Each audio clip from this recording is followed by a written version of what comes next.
hawanya beda. Saya mending bawa yang kecelakaan kepalanya kelindes khususnya kemana-mana dibanding saya harus bawa jenazah ibu-ibu yang mau lahiran tapi meninggal di jalan.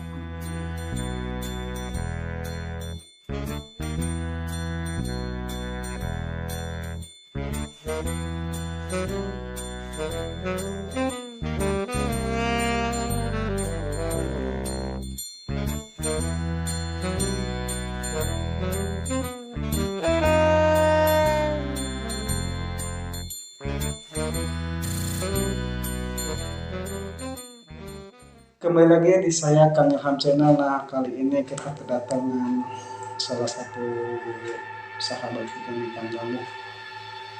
Dimana Kang Galuh ini memiliki banyak pengalaman lah gitu. Selain dari BPBD ya? Ya. Beliau juga nih dikenal di daerah Cigombong, Kabupaten Bogor. Beliau ini bisa dibilang apa ya? Supir ambulan, cuman bagian jenazah nih. Aduh, jam berapa nih bro? Setengah tiga nih. Iya, nggak apa-apa. Jadi gimana Kang Galuh tuh pengalaman Kang Galuh waktu bawa mobil ambulan gitu? Ya, pengalaman saya banyak banget mas. Itu mas ya manggilnya. Hah? Tak dong namanya kalau karena saya iya. nggak panggil Kang gitu. Pengalaman saya banyak kan Ilham, terutama untuk mengantar jenazah.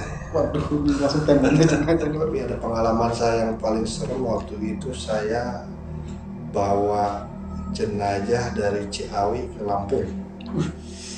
Nggak tanggung-tanggung dari Ciawi ke Lampung. Ke Lampung kan. Waktu itu saya ditelepon. Itu jam berapa tuh kejadian itu? Itu masih pagi. Oh, masih pagi. Ya, itu subuh. Subuh saya ditelepon dapat panggilan, Kang, ke Lampung, siap nggak? Siap. Saya berangkat, saya ambil di salah satu rumah sakit di Ciawi. Saya ambil di ruangan forensik. Saya sampai ke sana, saya lihat jenazahnya utuh semua. Saya tanya keluarganya mana? Ternyata nggak ada, Kang. Itu akibat kecelakaan atau apa? Enggak, jadi saya nggak tahu bahwa dia tuh si cewek ini tuh gantung diri. Si cewek ini tuh gantung diri. Terus saya dikasih tahu cuman sama pihak forensik tuh, ente udah berangkat sono. Ini keluarganya udah transfer, nanti keluarganya nunggu di Bakauni, Lampung. Nah, oke dong, saya jalan-jalan aja, saya nggak dikasih tahu sakitnya apa, terus meninggalnya karena apa. Saya udah dikasih tahu. Saya jalan, JS. Kalau kasih tahu juga kan yang bikin-bikin kali enggak? Enggak, cuman agak beda lah. Maksudnya kita jaga-jaga kan. Nah di situ saya langsung berangkat. Begitu saya udah nyampe Merak itu mau nyebrang, saya nelpon ke teman-teman forensik. Kang, saya udah mau nyebrang nih dari Merak ke Bakauni. Oh siap, hati-hati. Keluarganya udah nungguin katanya di sono. Nah habis itu oke, kata kita. Oke siap, ini mau naik kapal. Nah setelah itu dia baru ngomong, bro hati-hati. Kenapa emang? Korban gantung diri. Nah kirain saya Lampungnya itu Lampung kota. Ternyata waktu itu kita nganterin ke apa ya, perbatasan sama Bengkulu. Oh, pelosok juga. Pelosok, pinggir pantai waktu itu, pesisir barat, apa namanya, kabupaten pesisir barat kalau nggak salah. Nah di situ kita masih aman-aman aja. Panjang jalan udah nyampe dari Merak Bakauni, kita udah nyampe di Bakauni. Saya telepon keluarganya nggak ada yang nyambung. Ternyata belum ada yang nunggu kan. Kan tadi kan katanya udah ada yang nunggu nih. Ternyata kita sampai sono, kita nunggu setengah jam baru nyambung, nggak ada yang nunggu. Berarti informasi yang pertama ini gimana? Nggak tahu itu dari pihak forensik.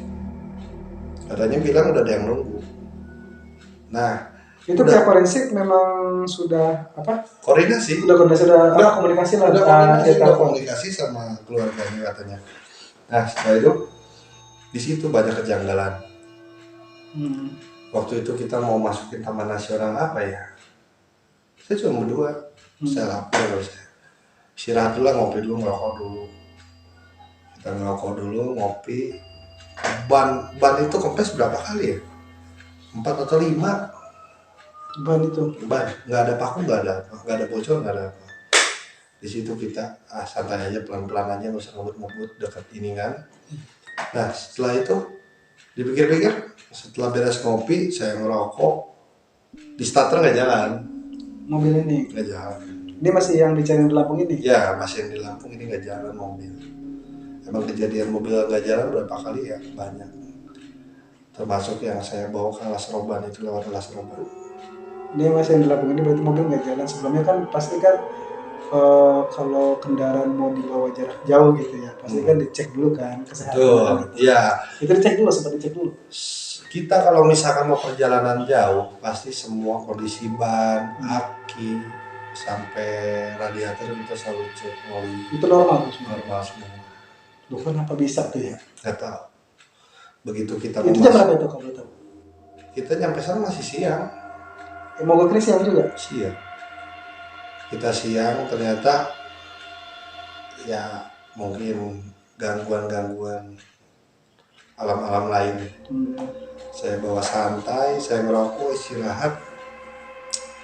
Setelah itu apa ya, kemarin tuh kalau nggak salah ada yang nyamperinnya itu sosoknya kakek-kakek. Malam itu? Enggak, masih siang. Cuman kondisinya itu tengah-tengah hutan. Nggak ada rumah, nggak ada hawanya pasti beda ya? Iya, hawanya beda. Mobil juga masih banyak yang lewat. Cuman nggak mau pada berhenti buat nolong. Saya koordinasi sama teman-teman ambulan Lampung, ada yang mau nyamperin, ternyata keburu ada kakek-kakek yang nyamperin. Ya setelah itu sama kakek-kakek deh, ini mah bismillah, starter nyala lagi. Begitu kita starter, kita baca bismillah, nyala lagi mesin. Itu kenapa tuh nggak cerita sama kakek itu? Enggak. Apakah mungkin memang lewat situ emang harus mungkin, kayak kan saya pernah juga nih, kayak waktu saya di Gunung Cermet, itu semuanya udah diganti, udah normal lah semuanya, nggak ada penyakit lah. Itu tetap mobil itu nggak bisa jalan. Nah ternyata kan waktu pengalaman saya itu kan kata orang sana itu harus kelakson di tengah hutan. Ya. Nah, itu kakek itu nggak cerita? Enggak. Di situ cuma ada kakek-kakek bawa tongkat, bawa kayu bakar nyamperin kita. Kenapa? Mobil mogok. Kita cuma bilang kayak gitu. Deh, baca bismillah juga starter nyala lagi. Begitu kita coba nyala. Oh nyala tuh. Nyala. Itu posisi masih bawa pasien ini? Masih bawa jenazah, bukan pasien. Bawa jenazah. Setelah itu kita lihat kakek-kakek itu udah nggak ada. Udah nggak ada.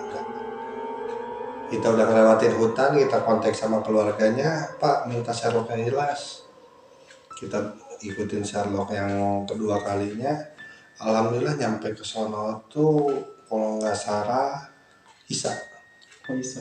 Ya sekitar jam 8 malaman. Itu dari lokasi mogok itu ke rumahnya almarhum ini berapa jam? Masih 6 jam. Oh masih 6 jam. Masih 6 jam. Ini perbatasan sama Bengkulu. Nah, setelah itu kita udah serah terima jenazah sama keluarganya, kita makan dulu, kita istirahat dulu. Ya, habis itu makan, istirahat, ngopi, tidur dulu lah sebentar. Tidur dulu sebentar, kita pamit itu kalau nggak salah jam 11:30 malam. 11:30 malam karena saya capek bawa mobil, saya gantian sama teman saya. Begitu saya mau tidur, kan kalau kita bawa jenazah pasti ada keranda dong. Oh iya. Ya kan, keranda ditutupin kan. Kang Galuh sambil ngerokok Kang Galuh. Boleh. Ini udah jam tengah malam kita bikin podcast begini kan gitu, terbawa suasana juga Kang Galuh gitu. Jadi kalau kita ngerokok kayaknya santai ya, nggak terlalu. Saya juga boleh ngerokok ya. Ya nggak apa-apa. Jadi kan terbawa suasana Kang Galuh. Aduh. Kurang lebih mau jam 3 guys. Bikin podcastnya dengan Kang Galuh tadi dari di jalan gitu. Beliau juga baru sampai gitu ya. Kalau kita langsung podcast lagi gitu. Cuman podcastnya jam segini bicara ya seperti itulah gitu. Ya akhirnya kita juga ke bawah suasana nih sebetulnya guys nih, makanya kita sambil merokok relax lah gitu. Bawa enjoy.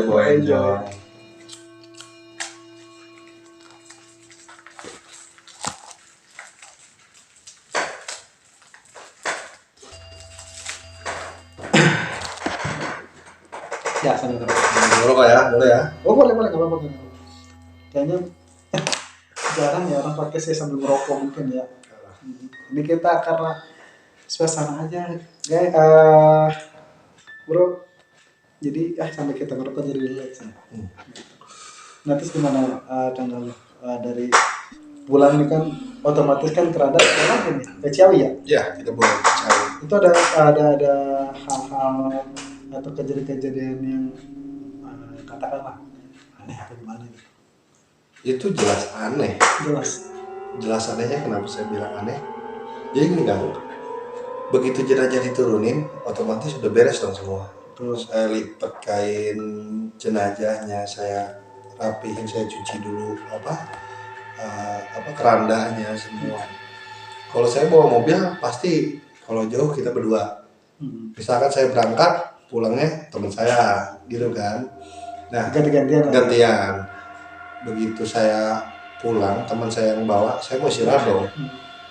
Saya tidur di keranda. Udah tidur di keranda, habis itu saya tutupin. Kain hijaunya itu yang baca la ilaha illallahnya itu saya pakai untuk selimut kan. Nah, itu dipakai emang karena dingin atau gimana itu? Enggak, emang apa ya? Biar lebih nyaman aja, soalnya di AC kan mobil kan. Dingin sih enggak. Nah, setelah itu baru juga mungkin dari rumah duka kurang lebih 10 menit atau 5 menit saya tiduran, baru juga mau tidur kaki itu ada yang narik. Kaki? Demi Allah kaki itu ada yang narik. Terus gimana respon Kang Galuh itu? Ya, itu karena lagi tidur? Kaget kan, baru juga mau tidur, kata kita mau ngelenyap, baru juga ngelenyap tidur, miring ke samping, selimutin pakai kain yang hijaunya itu, kaki ada yang narik. Itu saya nggak mimpi, nggak apa, jelas itu kaki ada yang narik. Nariknya pelan atau dikagetin gitu? Nariknya itu narik jempol. Oh, jempol. Jempol saya ditarik kerasa banget sih. Udah saya nggak bisa tidur. Kata saya, tugas saya sudah selesai. Saya sudah mengantarkan Anda sampai rumah duka, cuman saya nggak bisa mengantarkan Anda sampai tempat peristirahatan terakhir. Karena kita juga harus pulang ke Bogor, kita ada tugas lagi. Nah, di jalan, begitu kita pulang, kita masuk hutan lagi. Apa ya? Sosok si perempuan ini masih ikut. Oh, itu jelas atau bayang-bayang aja gitu? Jelas. Jelas. Saya nggak bisa tidur dari pulang dari rumah duka. Saya nggak bisa tidur saya di kapal feri. Begitu menyeberang dari Bakauni ke Merak. Iya. Saya nggak bisa tidur, gelisah. Teman saya bawa mobil juga nggak enak. Begitu kita masuk hutan, saya sengaja sound kencengin, beli kopi, beli minuman dulu, beli roti dulu, takut kita lapar di jalan. Iya, betul. Nah, begitu kita masuk hutan, tengah-tengah hutan, yang saya kaget apa? Ada gajah tengah jalan. Gajah tengah jalan. Itu asli bang gajah? Gajah. Malam itu? Bener. Pertama kita ngeliat gajah tengah jalan, kita diemin, dia apa namanya? Dia lewat, kita baru jalan. Kedua kalinya itu babi itu gede banget. Enggak seperti lagi babi hutan ya? Bukan, gede banget itu babi itu, nggak tahu babi jadi-jadian apa babi gimana saya nggak tahu. Nah, kita itu hampir 20 menit kejebak sama babi itu, dia nggak mau pindah. Dia nggak mau pindah. Begitu kita lihat ke belakang, ada spion. Iya. Cewek itu masih ada duduk. Di mana tuh? Jadi kan kalau misalkan ambulan itu ini kan keranda, di pinggirnya tempat duduk. Maksud spion tengah atau spion tengah? Oh, spion tengah. Spion tengah. Oh, jadi kita ngeliat ke belakang lah ya? Iya. Merinding. Begitu kita lihat ke belakang, si cewek itu ada dengan posisi muka pucat penuh darah, cuma duduknya nyampingin. Nggak berani istilahnya ngeliatin muka. Itu benar tuh? nyata. Nyata demi Allah. Sampai saya bilang, astagfirullah, tugas kita udah selesai, teteh punten saya mau pulang ke Bogor. Itu nggak tahu dia ngucapin terima kasih apa gimana. Saya nggak tahu. Mungkin terima kasih kan. Mungkin gitu, kalau kita bicara positifnya mungkin itu ngucapin terima kasih. Begitu lewat hutan, alhamdulillah naik kapal feri saya baru bisa tidur. Udah tenang pikiran deh. Udah tenang. Kita nyampe Ciawi, kita ceritain ke teman-teman malah ketawa-ketawa. Ketawa itu misalkan nggak percaya atau Mereka percaya. percaya? Kenapa mereka percaya? Jadi si RT setempat itu bilang kalau si cewek ini mainin ilmu hitam. Mainin ilmu hitam. Dia merantau dari sana ke Bogor itu kurang lebih 5 tahun ngontrak nggak kerja. Tapi 5 tahun bisa bertahan hidup. Setiap malam Jumat, setiap malam satu suro kata RT di situ, ya dia nyiapin saja depan kontrakannya. Jadi versi RT itu diduga ada kaitan dengan kita. Ya ada dugaan si cewek ini main ilmu hitam. Itu tahun berapa bang? Kalau boleh tahu itu kejadian itu. Baru itu 2017. 2017 ini. Yang lebih baru itu waktu beres COVID. Beres COVID. Kita bawa ke apa ya? Bukan Tegal. Aduh saya lupa nama tempatnya. Yang saya pernah ceritain ke Kang Ilham. Iya, itu saya nggak tahu. Dari Ciawi juga sama. Oh, banyak dari Ciawi. Dari Ciawi kemana? Waktu itu saya ditelepon sama nggak ada keluarganya. Pokoknya bawa jenazah kemana? Sini. Saya lupa alamatnya. Habis itu saya jalan-jalan, wah sepanjang jalan udah nggak enak. Saya bawa santai, mobil asa berat, dan asa kempes. Tapi begitu kita lihat ban nggak kempes. Itu yang jadi pertanyaan saya itu kenapa harus ke kanan gitu? Kan mungkin kan banyak lah gitu kan supir-supir yang lain. Atau Mungkin- ada mungkin relawan juga kan gitu. Mungkin emang kita lebih bermitra ya. Ditambah yang lain itu karena pengalaman mistiknya kurang banyak, teman-teman juga yang udah sekali kapok. Oh, iya. Sekali kapok Bisa jadi. gitu kan. Nah jadi begitu kita mau masuk alas roban itu emang udah benar-benar kerasa, rasanya ya itu beda banget dari sepanjang jalan. Nggak ada keluarga, kita berdua. Sampai saya lapar sebelum masuk alas roban ya, sebelum masuk alas roban saya makan dulu di salah satu warung. Itu banyak mobil-mobil gede. Kita cuman berdua sama jenazah bertiga. Cewek juga sama. Iya. Habis itu kita makan, masuk, ngopi, ngerokok dulu, istirahat, udah mau masuk alas roban. Nah setelah itu begitu mau bayar ya itu si bapaknya bilang sama yang tadi yang mana? Orang tadi emas yang makan bertiga kok sama perempuan turun dari mobil. Sampai saya bengong, loh perempuan turun dari mobil, saya cuma berdua pak, saya mau jenazah. Orang emas makan bertiga di pinggir emas. Itu posisinya masih jenazah ini masih di mobil atau emang sudah Itu kita mau nganterin karena kita lapar. Kalau masih di mobil ya? Iya, kita makan dulu. Begitu dia bilang bayar 3, saya bengong dulu, mikir dulu. Bayar 3 sama siapa? Perempuan 1. Sampai saya sama temen lirik-lirik kan. Ya udah lah lu bayar ya. Bayar. Saking penasaran, saya buka tuh kain hijau penutup jenazah. bener makan nggak, takutnya ada remeh kan gitu kan, takut ada nasi di sini sudah kan. berani bang. Iya, saya berani saya buka, tapi nggak apa-apa kalau di sini sebenarnya. Udahlah, itu sedekah bilang, itu sedekah. Kasih itu kan jalan ini. Iya, karena kita emang ngerasa makan berdua, karena kita cuma berdua sama jenazah bertiga. Setelah itu ya kita mau berangkat, mobil starter nggak nyala lagi, nggak nyala sampai kita bengong hampir setengah jam sampai 1 jam. Kita ngerokok biasa, ngopi, sampai saya bilang, Neng, niat saya teh baik, saya mau nganter Neng nih sampai ke rumah biar disempurnakan. Masih tetap nggak nyala. Oh, mobil mogok juga. Mogok di starter itu, cuma cek nyala enggak.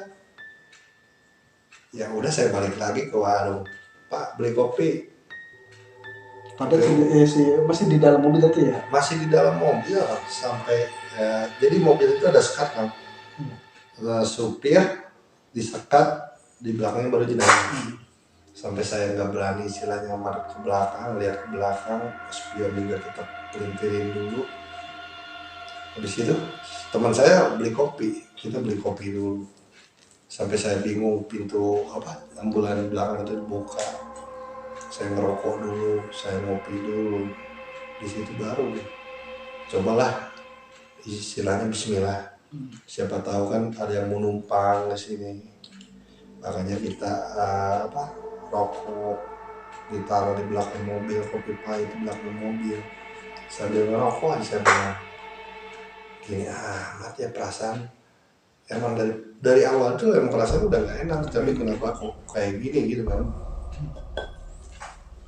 Setelah itu begitu kita nyalain rokok, kita taruh di bumper mobil belakang, kopi pahit di belakang, kita rokok udah habis, kita tutupin tutupin pintu belakang, coba nyalain. Begitu nyalain bisa lagi, nyala lagi mobil. Itu saran dari warung ini apa emang? Enggak. Enggak. Feeling saya pengen kayak gitu, takutnya kan istilahnya ada penunggu di situ yang jahil atau yang mau ikut kan. Makanya saya rokok bakar, kopi pahit udah taruh belakang mobil. Begitu mobilnya nyala, saya nggak banyak ngomong, rokok ataupun kopinya tumpah semua. Sampai ke rumah duka kita kempes ban itu 2 kali, bocor yang belakang kanan sama yang kiri bareng. Bisa bareng begitu ya? Bisa bareng jalan. Alhamdulillah selamat sampai rumah duka.